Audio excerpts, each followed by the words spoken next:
Buongiorno a tutti! Per introdurre l'edificio di cui oggi parleremo, inizierò da un thriller accaduto proprio qui a Colonia Veneta nel 1669, una storia mista fra verità o leggenda di cui parla lo storico Giulio Cardo in un suo saggio chiamato Un testamento.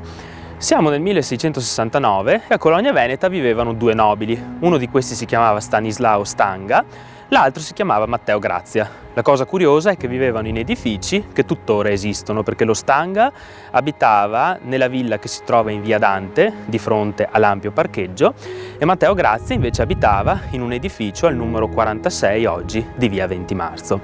Un giorno succede che questi due nobili vengono alle mani per una cosa stupida, una questione di caccia. Si mettono a litigare e il problema qual è? È che questi litigi fra i nobili spesso finivano con la morte di uno dei due. Ed è quello che succede in questo caso. Un giorno lo Stanga, ritenendo di aver subito dal Grazia un affronto terribile, incarica un proprio sicario e gli comanda di uccidere Matteo Grazia a colpi di archibugio per la paga di 50 ducati. Adesso voi dovete immaginare il contesto. Siamo anni in cui a Colonia Veneta scorreva il fiume Gua in pieno centro, Gua che sarebbe stato deviato nel 1904 a causa delle continue inondazioni. Allora voi vi dovete immaginare questo assassino che prende la barca e comincia a scivolare lungo le acque del fiume Gua in una notte d'ottobre senza luna. Nel farlo arriva a fermarsi proprio di fronte ai mulini ad acqua e al ponte triarcato di San Bartolomeo o San Bartolomeo, un ponte che ha avuto una lunga storia. Si sa solo che questo ponte all'inizio era di legno e che poi verso la fine del 1500 è stato ricostruito in cemento. Ora questo assassino si nasconde, oltrepassa il ponte di San Bartolomeo, si acquatta vicino alla casa di Matteo Grazia e lo colpisce a colpi di archibugio. Perché ho citato questo episodio? Ho citato questo episodio perché la storia della chiesa di San Bartolomeo, che è proprio qua dietro davanti a me, inizia idealmente lungo le arcate del ponte triarcato in cui si è fermato questo assassino, ad attendere che uscisse fuori la vittima.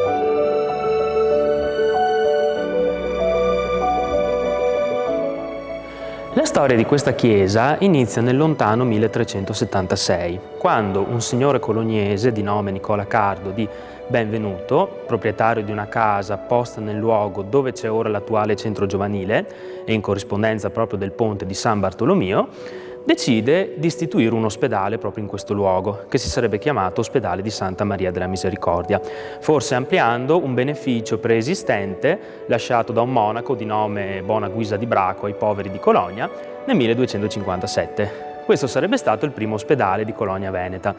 Passano poi alcuni anni, siamo nel 1418, e lo stesso signore Niccolò Cardo, ormai molto avanti con l'età, si reca dal proprio notaio Bartolomeo Cardello e decide di fare testamento. In particolare si era posto il problema: a chi verranno lasciate le rendite di questo ospedale, come destinarle, e allora nel proprio testamento Nicola Cardo stabilisce che queste rendite dovranno essere lasciate o per l'ampliamento dell'ospedale o per la costruzione di una chiesa. Siamo nel 1418 e alla fine quindi si decide di costruire una nuova chiesa, che sarà la chiesa di San Bartolomeo. Così nel 1420 venne edificata la primitiva chiesa di San Bartolomeo. In verità non si sa se fosse dedicata sin dall'inizio a San Bartolomeo o a qualche altro santo. Alcuni sostengono che fosse dedicata a San Marco. L'equivoco da cosa nasce? Nasce da un altro episodio storico interessante, perché nel 1439, passano ancora alcuni anni dal testamento di Niccolò Cardo, il notaio del Cardo, Bartolomeo Cardello, decide a sua volta di fare un altro testamento e di lasciare un cospicuo patrimonio a questa chiesa.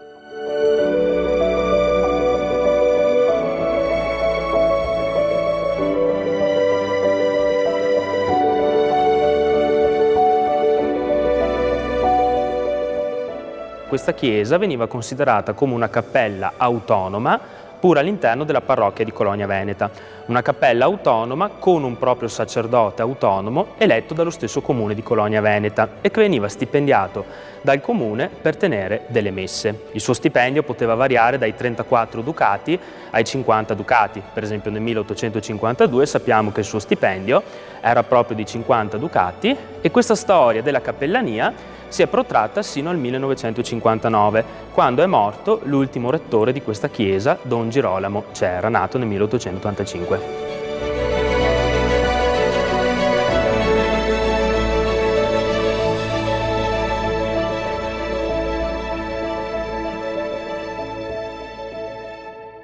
Successivamente questa chiesa, nel 1531, fu occupata da alcune monache agostiniane provenienti da Piove di Sacco, che avevano bisogno di spazi per potersi stabilire e ottennero dal comune di Colonia Veneta l'autorizzazione proprio a costruire un convento, un monastero nella zona dove si trovava il vecchio ospedale del centro giovanile e conseguentemente a occupare questa chiesa.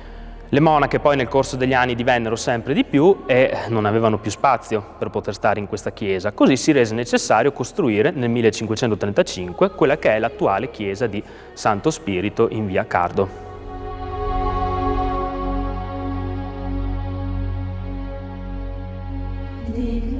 Questa chiesa era stata edificata proprio vicino al fiume Gua, che scorreva proprio davanti alla stessa chiesa. Infatti davanti alla chiesa vi erano anche i mulini ad acqua, come avevo accennato prima, e questo aveva creato molti problemi per quanto riguarda l'allagamento, perché il fiume Gua straripava spesso e quindi i fedeli si trovavano a poggiare i piedi letteralmente nell'acqua quando dovevano ascoltare una messa. Per questa ragione nel 1756 il Consiglio Comunale di Cologna autorizzò la ricostruzione di questo edificio su progetto dell'architetto Adriano Cristofori. La spesa fu quantificata in lire 18.000 e l'edificio venne così ricostruito nella forma che possiamo vedere a tutt'oggi. Il maggior cambiamento dal punto di vista architettonico si è avuto proprio con la sopraelevazione della chiesa, perché in origine la chiesa poggiava direttamente a terra, invece adesso si trova su un piano proprio per impedire che l'acqua potesse entrare dentro. Ed è una cosa che si vede anche nel Duomo, perché lo stesso Duomo di Cologna è costruito su un piano con una scalinata che si trova davanti.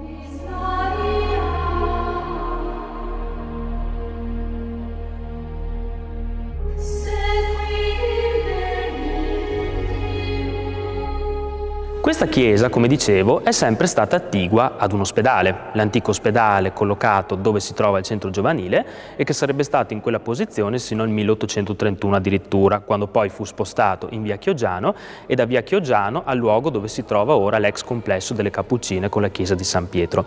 Proprio per questa ragione in questa chiesa furono collocate sin da subito immagini di santi che avevano a che fare con le malattie e la cura delle malattie. Possiamo ricordare la Madonna Addolorata, ad esempio, San Sebastiano, protettore degli appestati, Sant'Antonio, protettore contro l'herpes zoster. In questa chiesa vi sono complessivamente 3 altari di grande importanza, che sono l'altare dedicato a San Gaetano Tiene, l'altare principale dedicato a San Bartolomeo con pala di Augusto Ugolini e infine l'altare della Madonna dello Spasimo.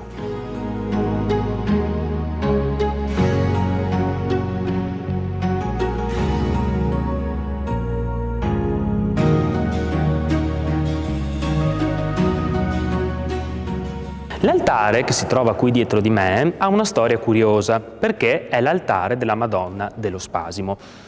L'immagine che vedete nell'altare dietro di me non si trovava in origine in questo posto, ma si trovava in un'edicola collocata vicino alla porta d'ingresso, accanto all'altra immagine di San Marco. L'immagine che vedete dietro di me fa riferimento alla Madonna dello Spasimo. Perché si chiama Madonna dello Spasimo? Perché fa riferimento ad un episodio secondo cui Maria avrebbe tenuto tra le braccia il Cristo morente e quindi avrebbe avuto anche lei uno spasimo, inteso come contrazione delle membra, sensazione di disperazione e di tristezza. Questo culto deriva a sua volta da un altro culto introdotto nel 1485 da Papa Sisto IV nel Messale romano e diffusosi in vari paesi sotto vari nomi come appunto Madonna dell'Addolorata o Madonna dello Spasimo. Questa immagine fu protagonista di un curioso episodio perché, secondo le cronache storiche, nel 1595 si sarebbe verificato un presunto miracolo.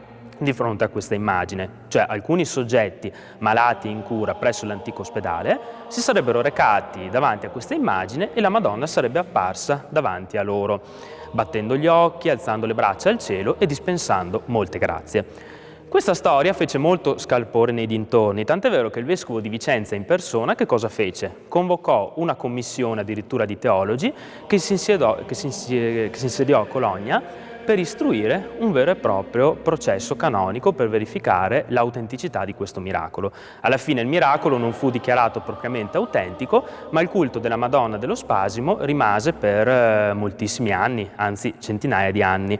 Tant'è vero che in onore di questa apparizione, nel 1599 l'immagine, l'effigie che vedrete dietro di me, fu traslata dall'edicola dove si trovava alla cappella dove si trova tuttora. Addirittura furono nominati 2 provveditori che avevano il compito di curare l'attenzione al culto della Madonna dello Spasimo e questo culto poi sarebbe andato avanti per molti anni, sino al 1831, anno in cui, come avevo accennato prima, l'ospedale si trasferì dal centro giovanile a via Chioggiano.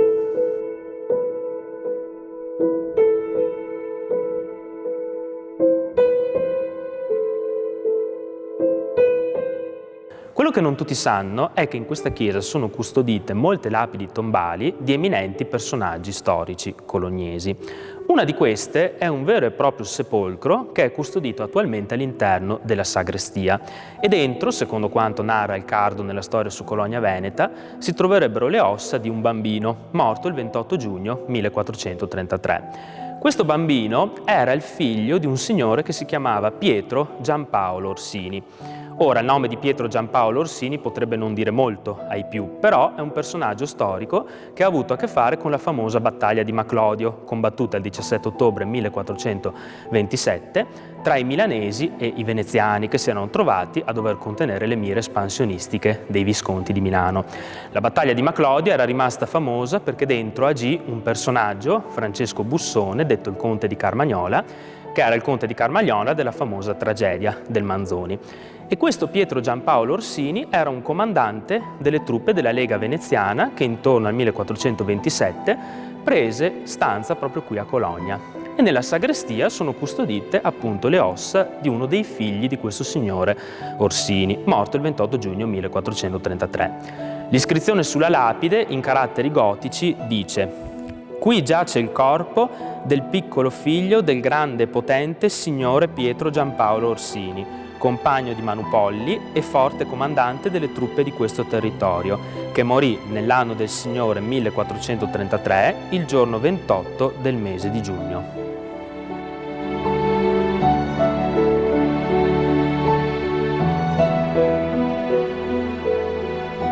La seconda lapide, collocata in sagrestia, è dedicata ad un altro personaggio colognese molto curioso, che si chiamava Marco Rossetti Bavaro e che fu un letterato e un politico colognese, più volte podestà, morto nel 1711. Difatti questa lapide fu collocata proprio nell'anno della sua morte. Perché è un personaggio curioso? Prima di tutto perché compose un poema epico dedicato alla guerra di Candia nel 1644 e in secondo luogo perché, come racconta lo storico Calafà nelle cronache colognesi, questo Marco Rossetti si rese colpevole di un omicidio ai danni di un altro personaggio colognese. Il Calafà racconta infatti che Marco Rossetti, verso l'anno 1645, uccise un Manzoni perché, giocando sul Borgo Grande il Tambrino, Rossetti colpì il Manzoni e questo, lagnandosi, gli diede alcuni scappellotti. Rossetti, irritato, andò a casa, prese un pistone curto e sortito dalla parte della Canesella, sparò da questo punto, mentre Manzoni passava per il borgo. Evidentemente all'epoca non si andava molto per il sottile, anche con dei piccoli litigi si finiva spesso per morire. In ogni caso, a questo Marco Rossetti non è dedicata soltanto l'iscrizione che si vede in sagrestia, ma anche un'altra lapide tombale che si trova proprio nel pavimento della chiesa.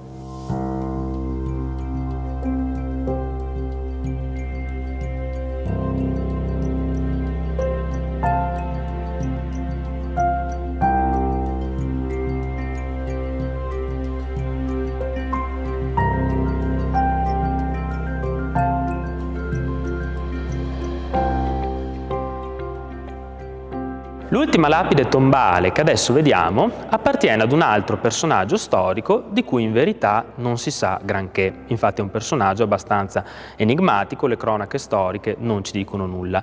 Sappiamo però cosa dice l'iscrizione, che dice: «Addio ottimo Massimo, Cesare de Notaris, figlio di Angelo, si preparò questo sepolcro nel 1761 del mese di ottobre». Questa lapide si trova proprio nel pavimento della chiesa di fronte all'altare di San Gaetano Tiene.